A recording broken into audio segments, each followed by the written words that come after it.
তাহলে আপনি 25-30 বছর সময় দিয়ে আপনি গাধার খাটা খেটে এমন একটা জিনিসের পিছনে যাচ্ছেন যে জিনিসের উপার্জন করতেও যদি আপনি পারেন, তাহলে সেটা ভোগের মেয়াদ হলো আপনার 20-30 বছর মাত্র।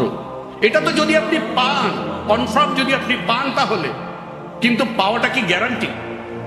পাওয়াটা কি গ্যারান্টেড? আপনাদের বন্ধুদের কিংবা আপনাদের পরিচিত জনদের এমন কোনো ঘটনা নেই যারা বিসিএস এর নাম এসেছে, ঘোষণা হয়েছে গত সপ্তাহে, এই সপ্তাহে ক্যান্সার ধরা পড়েছে, জানেন না? নেই?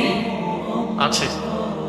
রেজাল্ট, চমৎকার রেজাল্ট করা হয়েছে, রেজাল্ট প্রকাশ হওয়ার একদিন আগে মারা গেছে, ঘটনা নেই এমন? তার মানে হলো এভরিথিং ইজ 50-50 চান্স। আপনি পেতেও পারেন, নাও পেতে পারেন। আবার যদি পান, তাও সেটা ভোগ করার সময়টাও খুব সীমিত।